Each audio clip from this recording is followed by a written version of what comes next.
এই দুর্যোগের মধ্যে দিয়েও শাস্ত্রে আছে মেঘাচ্ছন্ন দিন কভু নহে তো দুর্দিন,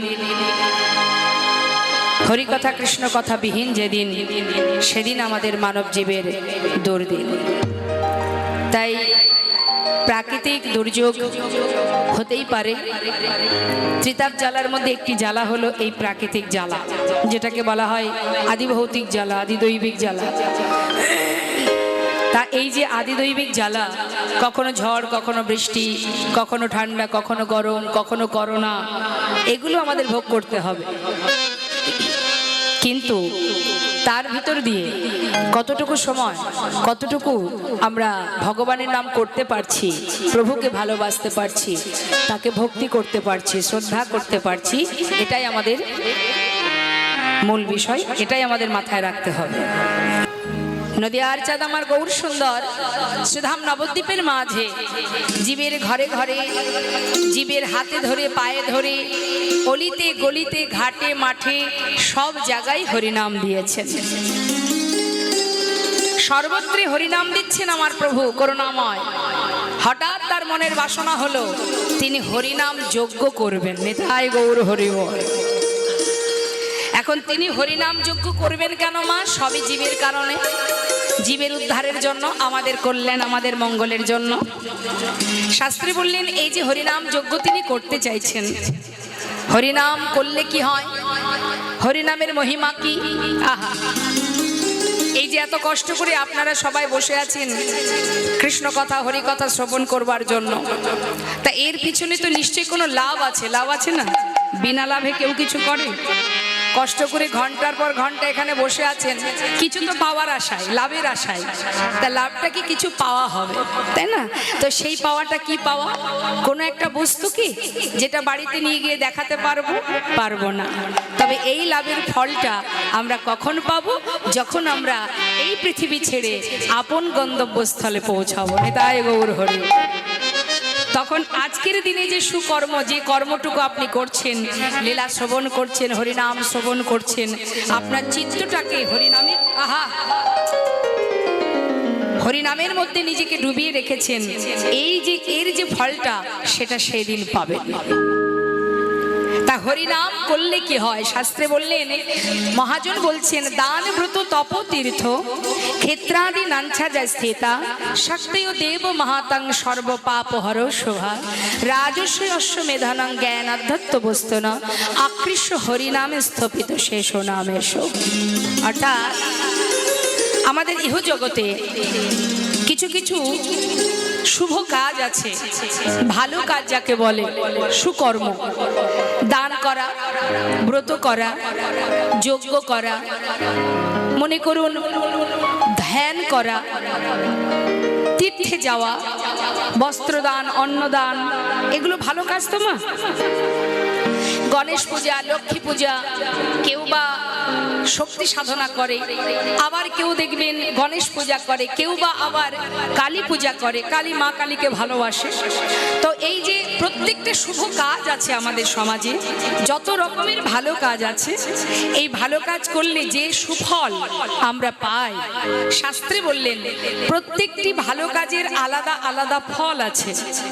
কিন্তু কোনো জীব যদি হরিনাম মহামন্ত্র জপ করে, তাহলে জগতে যত রকমের শুভ কাজের সুফল আছে, প্রত্যেকটি শুভ কাজের ফল এক হরিনামেই লাভ করা যায়। তাই গৌর হরি বল, হরি।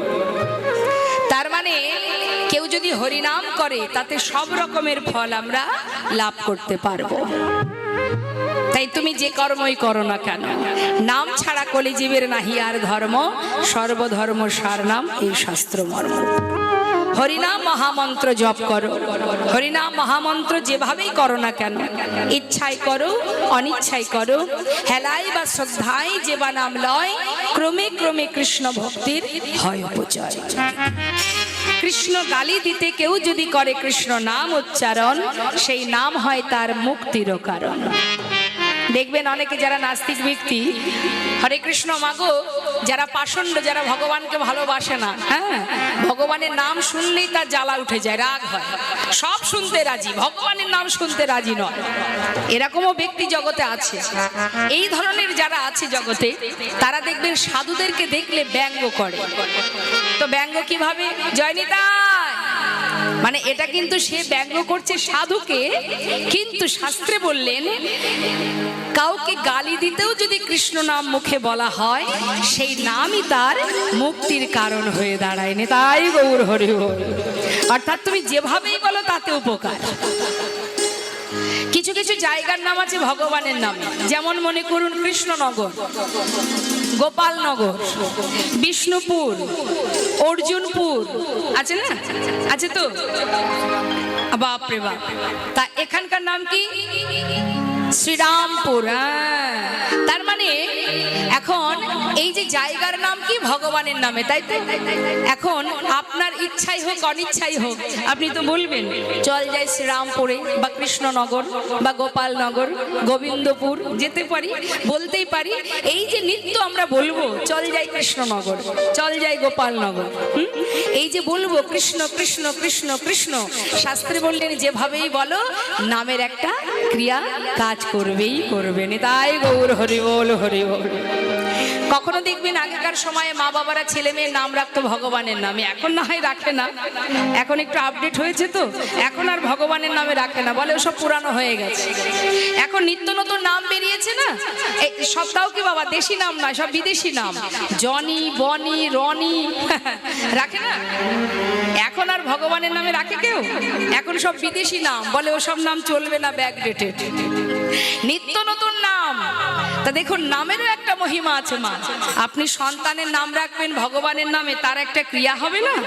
অবশ্যই হবে। এই যে জিহবা, এই জিহবাতে তুমি যেটা বলবে সেটারই কাজ আছে, হ্যাঁ, যেটা বলবে সেটারই কাজ। মনে করুন যারা তেঁতুল খেতে ভালোবাসে, যদি মুখের সামনে তেঁতুল শব্দটা বারবার উচ্চারণ করা হয়, জিহবাতে জল চলে আসে কি? তার মানে মুখে আপনি উচ্চারণ করছেন, অপর ব্যক্তির জিভে জল চলে আসছে, তার মানে কি? শুনলেও তার ক্রিয়া কাজ করেন। তাই গৌর হরি বল। যেভাবেই বলো, কোনো ইঙ্গিত করে, কোনো সংকেত করে, কারোর নাম ধরে, নাম তুমি যেভাবেই বলো না কেন, নামের যে ক্রিয়া সে দেখা দেবেই দেবে। তার বড় প্রমাণ, সন্তানের নাম রেখেছে নারায়ণ। কে রেখেছে? যার নাম অজামিল। অজামিল ছিল ব্রাহ্মণ জাতিতে, উঁচু জাতি, স্বভাব ছিল নিচু প্রকৃতির মা।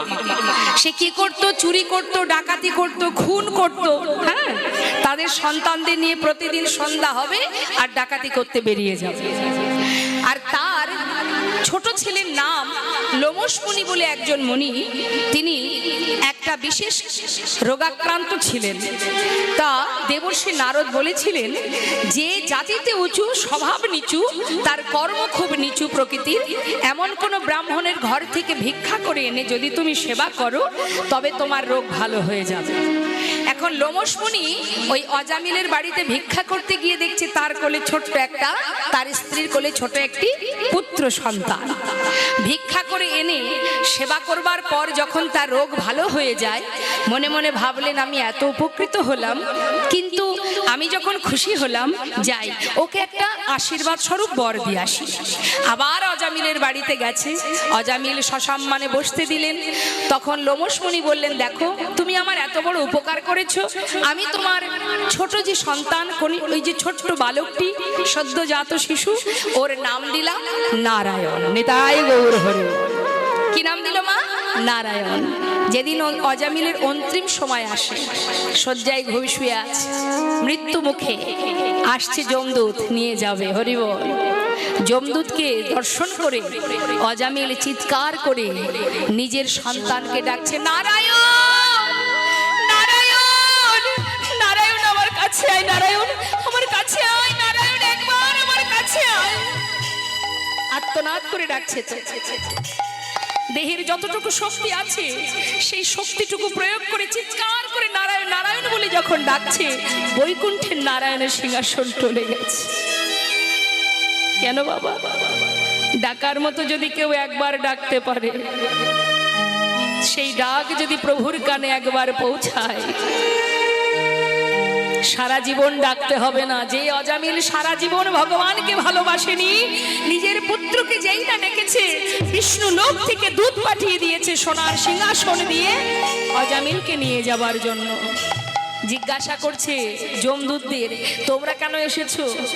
বলছে ওকে নিয়ে যাব বলে এসেছি। দেখতে পাচ্ছ না কার নাম করছে? তখন যমদূত বলছে, ও তো নিজের সন্তানের নাম ধরে ডাকছে, ও তো সেই বৈকুণ্ঠের নারায়ণকে ডাকছে না, তার ছেলের নাম নারায়ণ, তাই সেই ছেলেকে ডাকছে নারায়ণ কাছে আয় বলে। তখন বিষ্ণুদূত বলে উঠলেন, দেখো সে যার নাম ধরেই ডাকুক না কেন, সন্তানকে ডাকুক আর যাকেই ডাকুক, নামটা তো নারায়ণ। এই যে মুখে উচ্চারণ করছে জিহ্বায়, অন্তিম মুহূর্ত নারায়ণ নারায়ণ বলে ডাকছে, এর জন্য ওর সমস্ত পাপ দূর হয়ে গেছে। ওকে আমরা নিয়ে যাব বিষ্ণু লোকে। নিতাই গৌর হরি বল হরি বল। তাই মা, যে কোনো কাজ করতে গেলে অনেক ভেবে চিন্তে করতে হয় যে কোনটা করলে কি ফল হতে পারে। সঠিক কর্ম করো, সৎ পথে চলো, সৎ সঙ্গ করো, অসৎ সঙ্গ করো না। সন্তানের নাম রাখো ভগবানের নামে। কৃষ্ণ পদে মতিগতি করাতে গেলে কিছু কিছু আমাদের কর্ম আছে যেগুলো করতে হয়। মোশনা মহাজন বললেন, হরিনামের এমনই মহিমা, হেলায় বা শ্রদ্ধায় যেবা নাম লয়, ক্রমে ক্রমে কৃষ্ণ ভক্তির হয় উপচয়। তুমি যেভাবেই বলো, ইচ্ছা নেই। লক্ষ্য হীরা এসেছিল হরিদাসকে ভণ্ড বলে প্রমাণ করতে, তার উদ্দেশ্য ছিল হরিদাসকে ভণ্ড বলে প্রমাণ করবে, কিন্তু তাকে ভণ্ড বলে প্রমাণ করতে গিয়ে নিজে, তার তো ইচ্ছা ছিল না। কানের মধ্যে হরিনাম ঢুকছে, তো নাম শুনতে শুনতে কখন যে নিজেই নামের মধ্যে ডুবে গেছে নিজেও জানে না। তাই গৌর হরি বল। তাই মা, এই যে সাউন্ডের মাধ্যম দিয়ে আমাদের এই হরিনাম কৃষ্ণ নাম যত দূর পর্যন্ত যাচ্ছে, কেউ মুখে বলুক বা না বলুক, একটুও যদি শ্রবণ করে, তার হৃদয় মাঝে কৃষ্ণ প্রেমের উদয় হবেই হবে। নামের এমনই মহিমা, যেভাবেই বলো না কেন তার ক্রিয়া আছে। তাই আজ করুণাময় প্রভু আমার স্থির করলেন যে ঘাটে মাঠে হাতে পায়ে সব জায়গায় হরিনাম দিয়েছি। পায়ে ধরে হরিনাম দিয়েছি, হাতে ধরে হরিনাম দিয়েছি, ধুলায় গড়াগড়ি দিয়ে হরিনাম দিয়েছি, সুরধ্বনি গঙ্গার পাড়ে দুহাত তুলে হরিনাম দিয়েছি। এবার বনে বাসনা সুরধ্বনির তীরে হরিনাম যজ্ঞ করব। আহা, এখন তিনি যজ্ঞ করবেন বলে সিদ্ধান্ত নেবেন দাদার কাছ থেকে। আমরা যদি বাড়িতে কোনো শুভ কাজ করি, আমরা কার কাছ থেকে পরামর্শ নেই? যারা বাড়ির গুরুজন আছে, তাই না? তো এখন গৌর হরির সিদ্ধান্ত করবেন, তিনি যজ্ঞ করবেন। এখন কার কাছ থেকে পরামর্শ নেবেন? সে কি করেছে? দাদা নিত্যা নন্দ শনে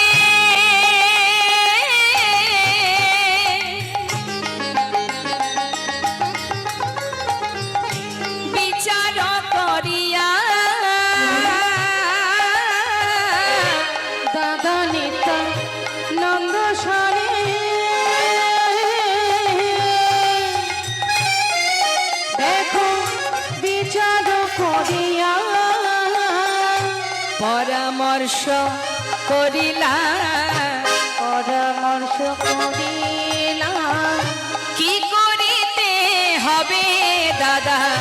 পরামর্শ করিলা, কি করিতে হবে দাদা? পরামর্শ করিলা। নিমন্ত্রণের লাগি প্রভু শ্রীবাসে পাঠাইলা, নিমন্ত্রণের লাগি প্রভু শ্রীবাসে পাঠাইলা।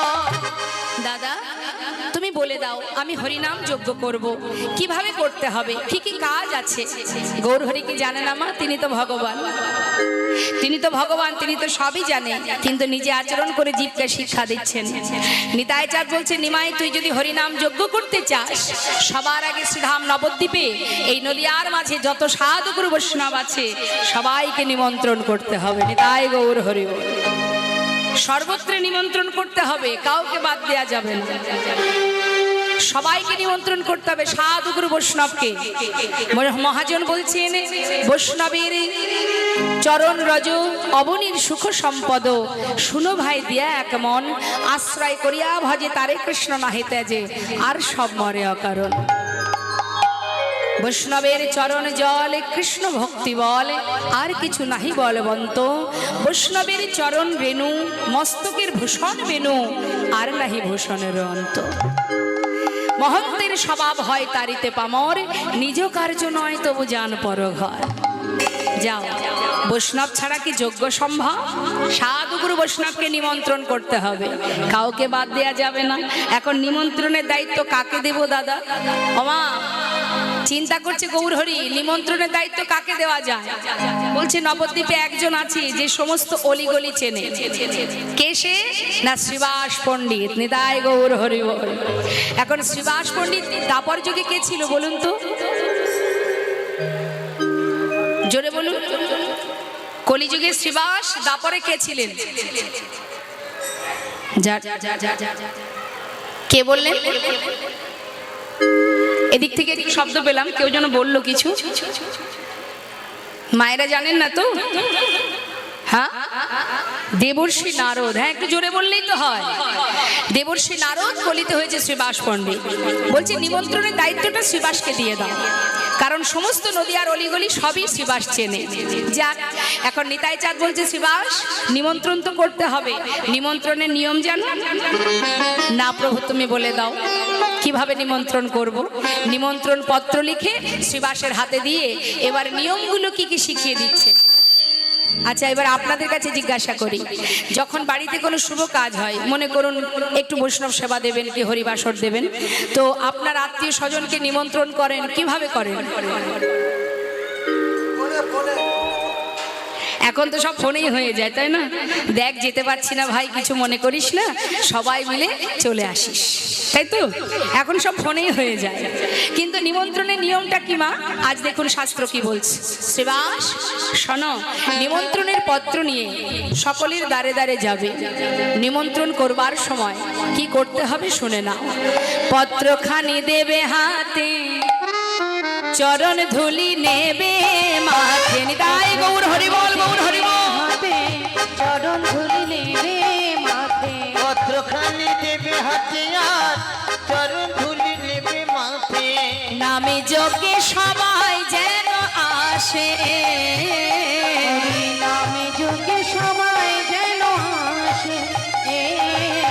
এই নামে যোগে সবাই যেন আসে গো, নামে যোগে সবাই যেন আসে। শোনা কর জোরে বলিবে, কর জোরে বলিবে, সবার কর জোরে বলিবে, কর জোরে বলিবে, হাতে ধরে বলিবে, আবার পায়ে ধরে বলিবে। হাতে ধরে বলিবে, আবার পায়ে ধরে বলিবে। এই নামে যোগে সবাই যেন আসে। আসে গো, এই নামে যোগে সবাই যেন আসে। নিমন্ত্রণের পত্র পাইয়া মনের আনন্দে যাচ্ছে। এবার মহাজন বললেন দেখো দেখো, শুনিয়া শ্রীবাস গেল নদিয়া নগরে। শুনিয়া শ্রীবাস গেল নদিয়া নগরে। শ্রীবাস চলে যায়,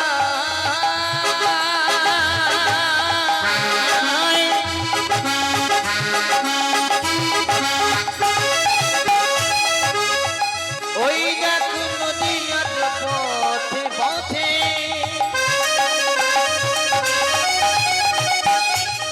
নিমন্ত্রণের পত্র লইয়া শ্রীবাস চলে যায় গো।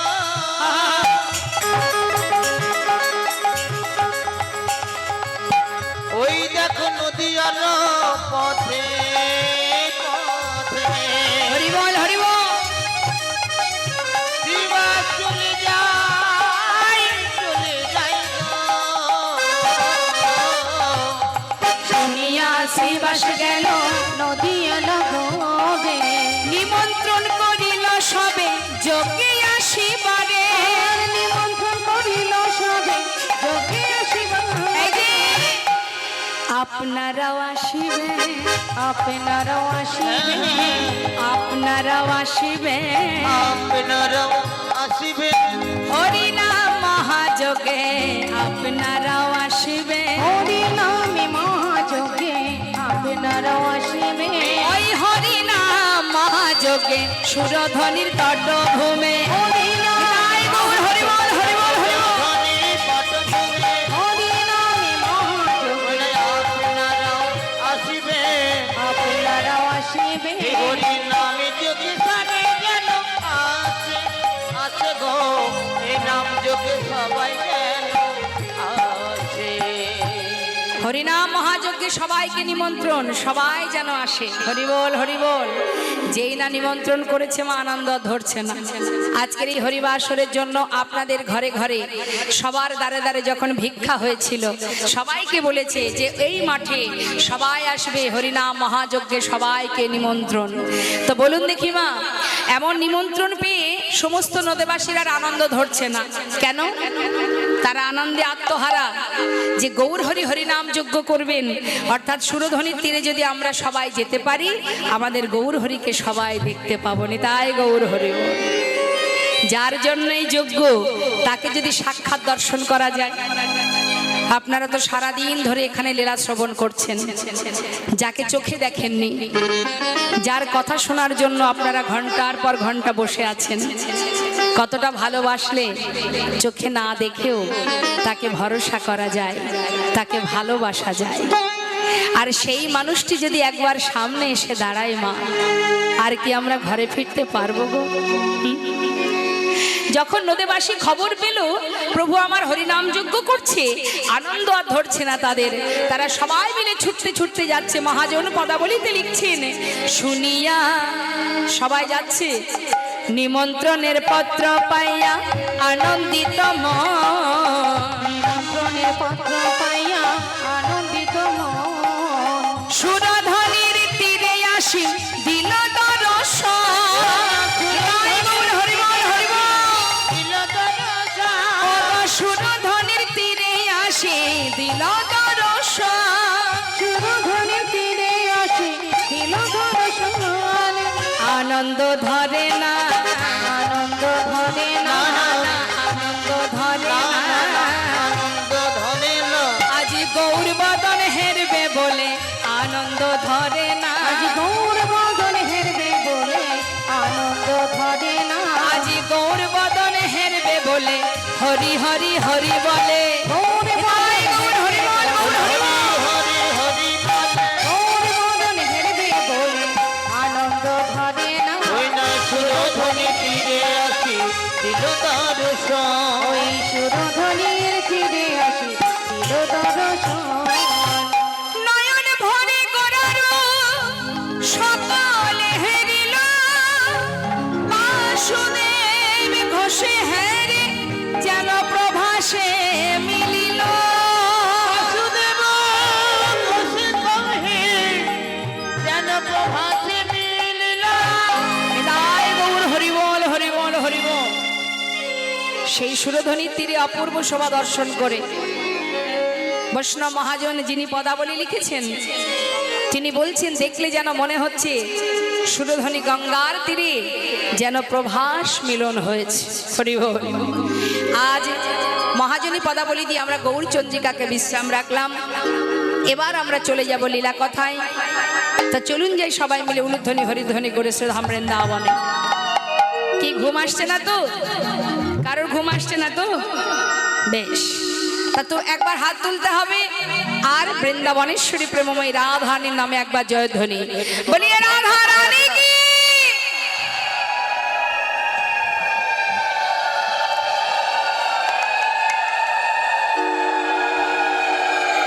আমার মনে হচ্ছে উলুধ্বনিটা আরো জোরে হবে।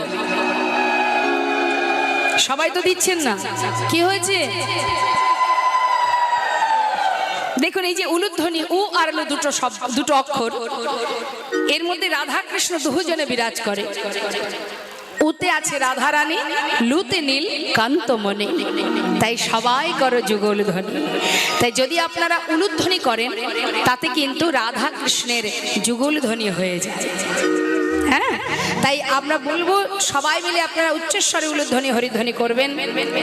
চলুন যাই শ্রীধাম বৃন্দাবনে, একবার দুটি বাহু তুলে রাধে রাধে।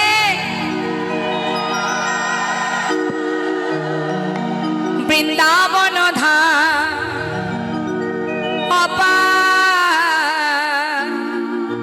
জপে যা রাধে রাধে।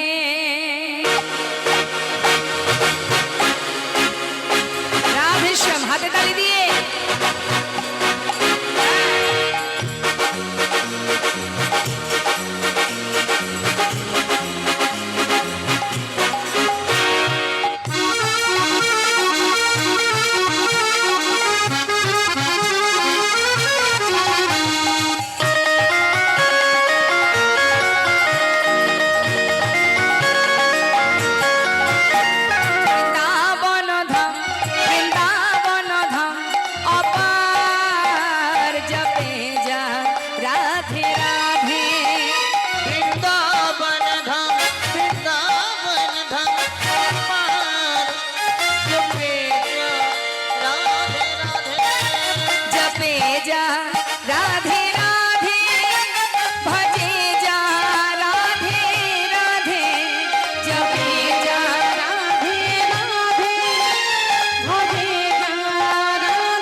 জেনে রাখবেন, বৃন্দাবনে যদি রাধা নাম না থাকতো আমার গোবিন্দ কিন্তু থাকতেন না।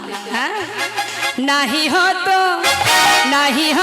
কৃষ্ণ অবতার, জপে যা রাধে রাধে।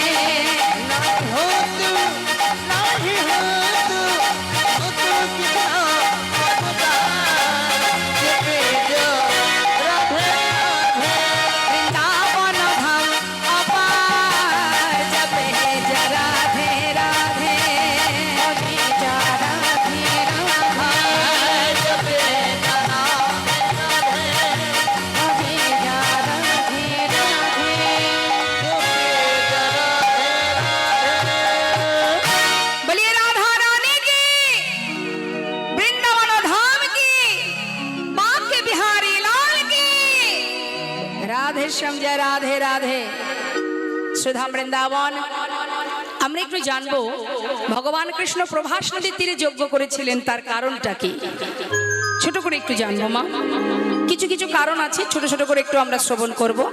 একটু মনটাকে স্থির করবেন, চিত্ত নিবেশ করে আস্বাদন করবেন। প্রভাস নদীর তীরে যজ্ঞ করেছিলেন। প্রভাস নদীটা কোথায়? যেখানে ভগবান যজ্ঞ করেছিলেন সেই নদীটা কোথায়? সেটি হলো গুজরাটে।